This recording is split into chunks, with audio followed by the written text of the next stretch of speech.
Well, hello, everyone, and thanks for joining us today for our next episode of Mixed Messages with Jeff Bogue. My name is Joe Caruso, and I'll be your host as we dig into today's topic. Well, from news sources to comedians, from friends to advertisements, it seems everyone has an idea of how we should think and live and make decisions. But when everyone disagrees, how do we cut through the noise? How do we sift through all that information overload and choose what governs our lives? Well, as we pray about these and things and process them all, we want to offer a resource to navigate some of the day's most pressing topics and questions. Good day, sir. Hi, Jeff. Hello, Joseph. How are you? I'm doing pretty good. My new goal, and it won't last long, is just to throw you off at the end of that intro every time. Okay. Well, you did it. You've I think nailed we're like two in a row weeks now. in a row. Yeah, it's that's right. pretty good. Oh, my goodness. Well, Jeff, we are moving, if you're listening to this in real time, we're moving into the holiday season. And the holidays means a lot of things for a lot of folks. But one of the things that on some level does affect a decent amount of us is we can often actually feel lonely. There's a lot of circumstances that could fill that. Maybe it's something that you don't have a romantic relationship. Maybe you're away from family. Maybe you don't have any family in the area. Maybe it goes much, much deeper than that. But how do we combat that feeling, that aching thing in our bodies that says we're lonely?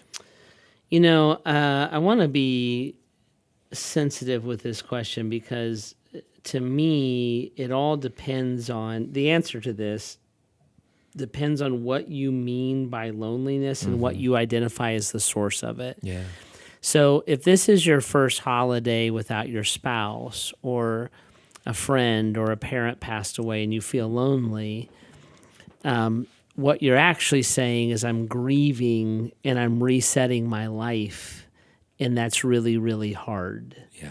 And to you, I would say, I love you, and I hurt with you.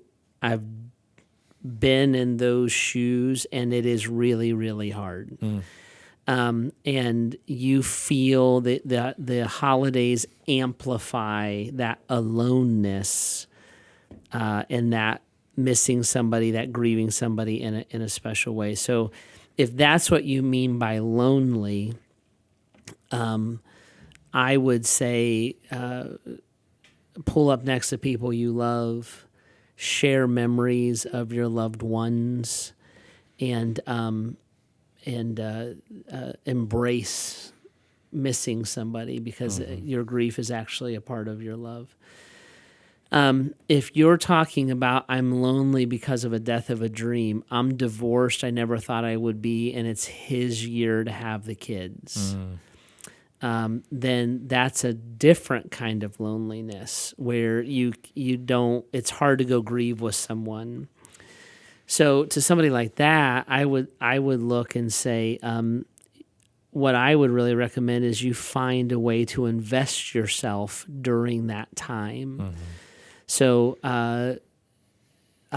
welcome a friend over who's also alone. Reach out and do service on Christmas Day, so to say, proverbial Christmas Day. Volunteer at the church. Get yourself out of the glare of your circumstances and get yourself into the lives of other people. And there's joy there, and there's hope there, and there's relief there. You feel lonely for a very valid reason. And there's no good way to just make that go away. So let's manage it, tackle it, and decide not to just sit in it, right? Now, if you feel lonely because you say, I don't have any friends and nobody likes me and everybody around me is caught up in their own lives and they're stuck up and they're, the church isn't what's supposed to be, I would look at you and I would say, part of why you feel lonely is because you're overly focused on yourself. So there's a really interesting thing about pride. So pride is the elevation of self. Yeah. And we call pride many different things in our vernacular. So if somebody is arrogant, we'll say that they're proud. If somebody is gloating, we'll say that they're proud. If somebody is very self-aggrandizing, I'm the only one who could ever, we'll say that they're proud. I would say that that is absolutely an expression of pride because it's an elevation of somebody's focus on themselves. Somebody's selfish, they're prideful. I also would say that somebody who lacks self-worth, self-esteem, and is self-loathing is prideful. That they have elevated self. And what they have done, they don't mean to do it, but what they have done is they've said, the whole world, as I would define it, is not responding to me. Yeah. They don't see me. My friends didn't call me. That guy didn't ask me back out. That girl never returned my text. I am unlovely. I am unworthy. People are rejecting me. And I would say, and I mean this in great, great love, but I would say that is a form of pride where you have made life about yourself. The arrogant jock and the insecure kid are both lonely. Yep. And they're both lonely because they have elevated themselves and they feel rejected and believe that they're unworthy because people are not giving to them what they want. Does that make sense? Absolutely. Okay. Now, go ahead. Well, I was just going to say, first of all, so much of what you just said deeply resonates. You pretty much just explained my childhood and my teenage years. I went from the super insecure kid to the super arrogant teenager, but it was all bathed in massive insecurities. Yep. And it's because all I could do was think about myself. Yeah. And I didn't realize that until much later, after I had given my life to the Lord, that so much of that wasn't because of the circumstances or even the relationships. It was I couldn't get my mind off of me. And so this is good. It's a good reminder personally. But I was thinking, like, a lot of us think that if humility is the opposite of pride, that's just, well, you got to think less of yourself. And it's not. It's thinking of yourself less often. And so how do we do that, right? I'm hanging out with a friend here real soon, and they want to watch hockey. I don't like hockey. But I want to hang out with this friend, so we're going to watch hockey. Yeah. Who cares? And finding joy in their joy, finding interest in their interest. Learn about hockey. Why do you like it? What do you see? You taking a interest in them is actually the way that you are not alone. And it can even bring joy. Right. You can come home saying that I have a friend who's an artist and I'm not an artist, and he loves to go to like the Art Institute and like look at stuff. And I'm like, okay. But I actually love looking at art with him because I love to see what he sees. Yeah. That's what makes it interesting to me, right? You're a father, I'm a father. This is the idea, like, the most fun we have is watching our kids have fun on Christmas. Like, I don't care about the boxer shorts I bought myself. Christmas is very utilitarian to me. Like, it's just an excuse to reload on the essentials. But for a child, or even a teenager, it's a sense of wonder, right? And it's the thought behind it. So the way that you do this, if you're in that category of lonely, here's what happens, and this is part of how you can check yourself a little bit. The answer is, if I'm lonely, what I should do is find some other lonely people, be the one that initiates that process, gather people, and theoretically, according to what you're telling yourself, that would alleviate your aloneness. But here's what happens. Lonely people will look at other lonely people and say, but I don't want to hang out with that person. the minute that you say that, or that person wears me out, I don't want to be the minute that you say that, you've exposed your pride. Yeah. It's like, well, I thought we were lonely. Well, I am lonely. Well, there's somebody not to be lonely with. Well, I don't want to not be lonely with them. And I'm not talking about who you marry. I'm talking about who you watch hockey with. Right. Right. Sure. And I'm like, oh, so you're not lonely.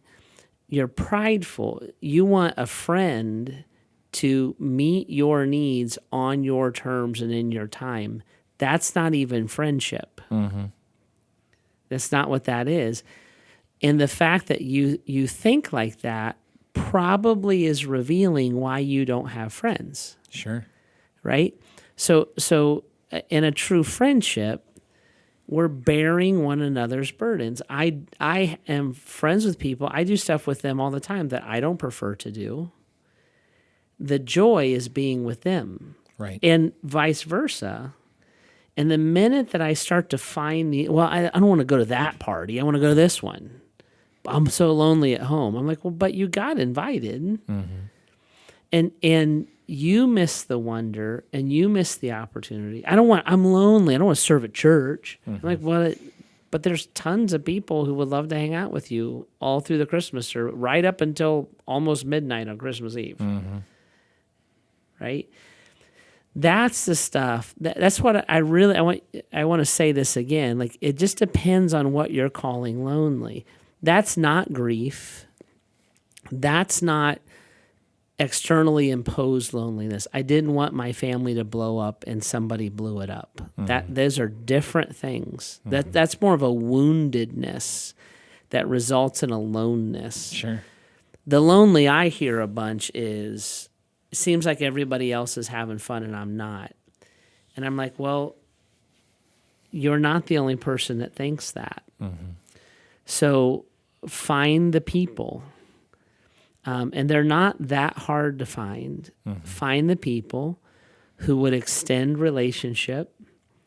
They don't have to be your best friends. You don't have to marry them. I'm not talking about that. I'm just saying, like, there's lots of people to give your life to, and when you love people, they tend to love you back. Yep. Yeah, there's this deep down desire that we want to know and be known. And that's what Jesus calls us to. Calls us to serve people, calls us to love people, calls us to run after them. And so if we're avoiding opportunities that are available to us, then we're ironically self-serving some of that lonely situation that we find ourselves in. Community, right? Like when we start to find those people to connect with, I mean, that's one of the most powerful ways that we can see God work in our lives. Yeah. So how is being in community so helpful for us? And of course, at the end of the day, helping combat loneliness. Well, you just said it. We're known. We want to know people. We want them to know us, right? So, community just does that, and all community is organized friendships, mm-hmm. which, by the way, is all school is. Which is, by the way, what watching a hockey game is. Mm-hmm. Which is, by the way, what a rec team is. It's all organized friendship, and somehow we tend to label it more forced. Mm-hmm. when it's biblical. You're like, oh, it's just a small group. I'm like, well, it's just your rec soccer team. It's the same thing. Right. So that's all community is. It's organized friendship. It's kind of what family is, if you think about it. Family. Very forced. It is, especially when you're gathering. Mm-hmm, mm-hmm. Right. So you guys have a family. Oh, we organized a meeting. Right. And people put on their calendar. We called it Thanksgiving or Christmas. Right. So. That's what I mean when you start to get particular. I don't want that. I want this. I don't want that. I want this. I'm like, well, now we're not talking about your loneliness. Now we're talking about pride or insecurity or narcissism, because all of these things are actually available, mm-hmm. but you have to take advantage of them. Now, I think there's a flip side of that coin. Mm-hmm. I think the flip side of the coin is that people who aren't necessarily lonely should notice people who are lonely and invite them into their lives. Yep. So Heidi's mom, when she was alive, we laugh about it now. She's with the Lord, but she volunteered and discipled women at the county jail. Mm-hmm. And we never knew who was coming to dinner. Yep. And because the inmates would, we'd spend Thanksgiving with the inmates or Christmas Day with the inmates. Wonderful. And Mom was incredible about it. Some of us are I'm lonely. My grandkids are 1,000 miles away. And I would look at you and I'd say, well, there's lonely people next door. You be proactive. You have a home. I don't have anybody to cook for anymore. Well, that's just not true. We just haven't found those people to cook for yet. We have this big house and nobody's in it.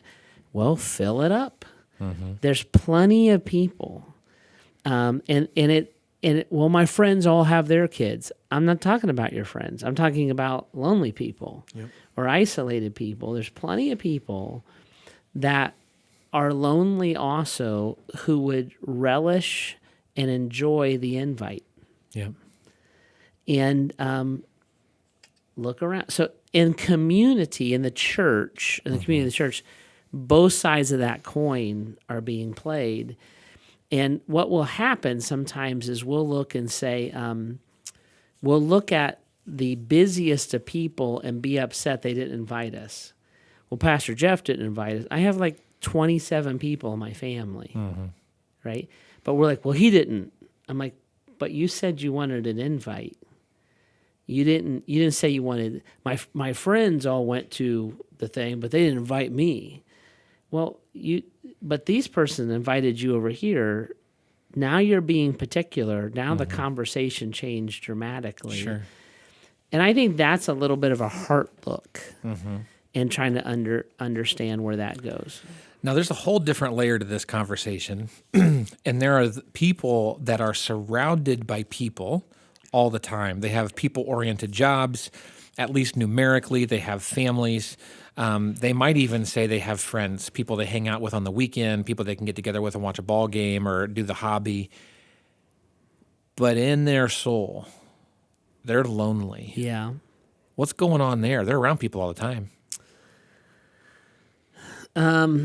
I'm trying to think how to say this in a very compassionate way. That when you have access to people and those people are open to relationships, so there are times you're in a room and nobody wants to interact with you. Sure. That's a different situation.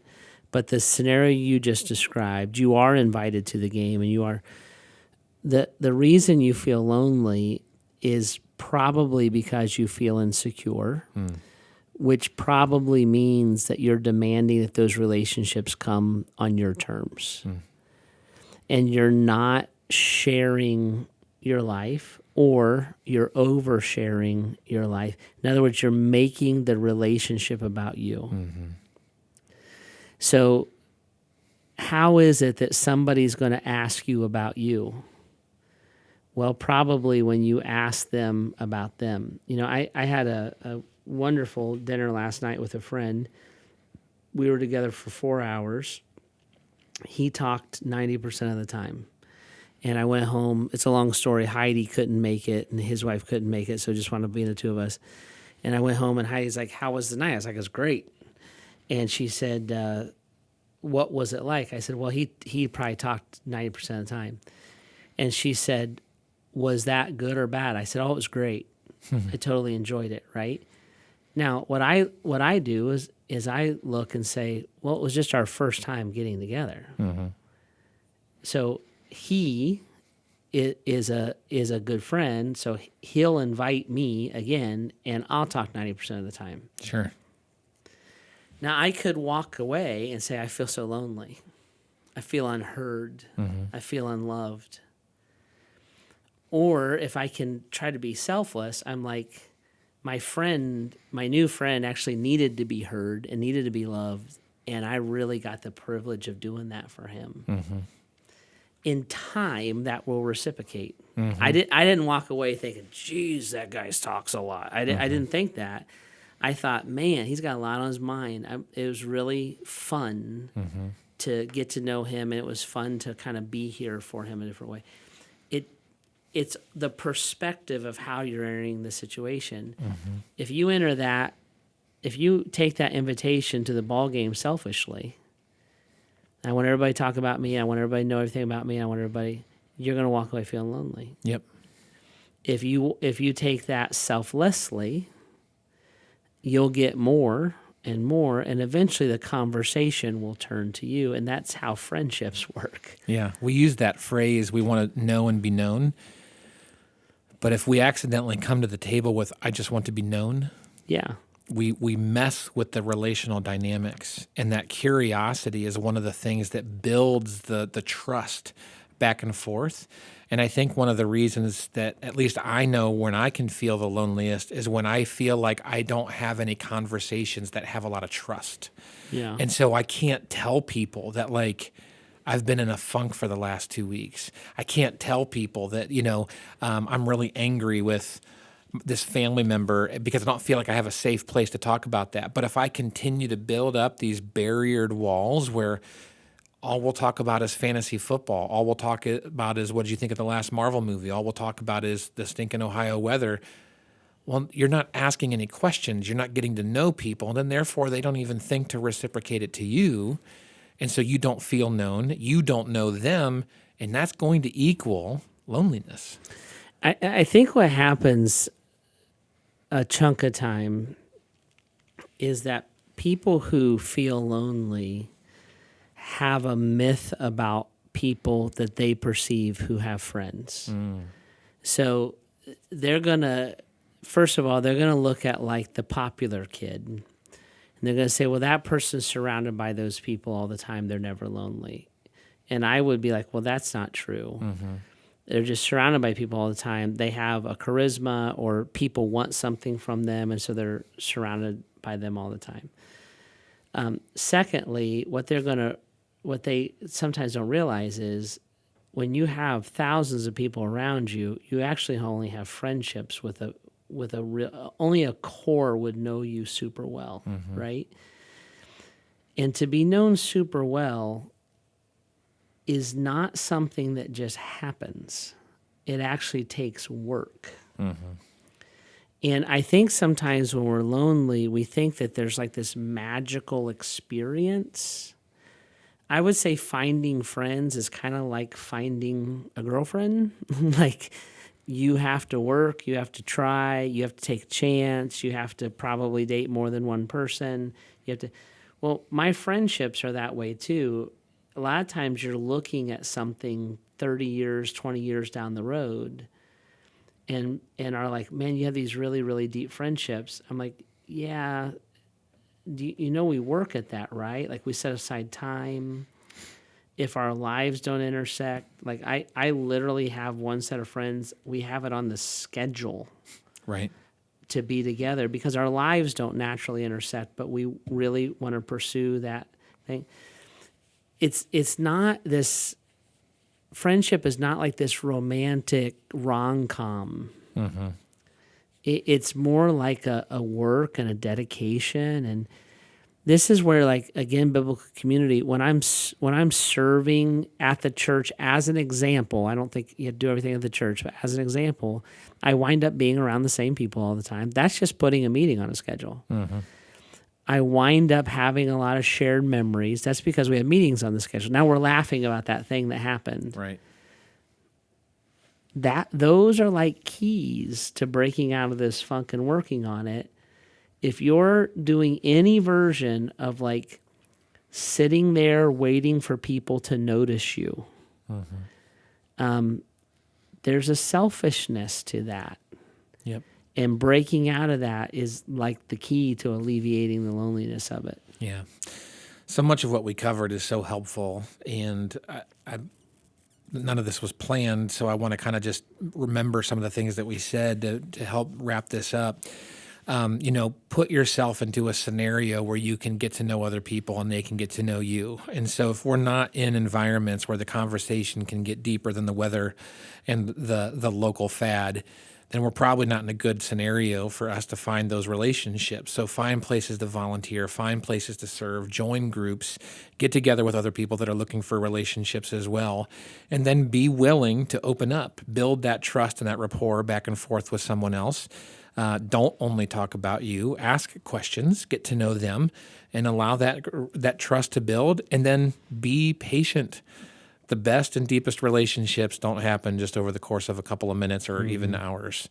So, Jeff, that's super, super helpful. And as we all continue to pray about our own relational faux pas or our relational deficits moving into seasons like the holidays, I just pray that we are willing to give that over to God and maybe follow him down pathways that we wouldn't initially think about.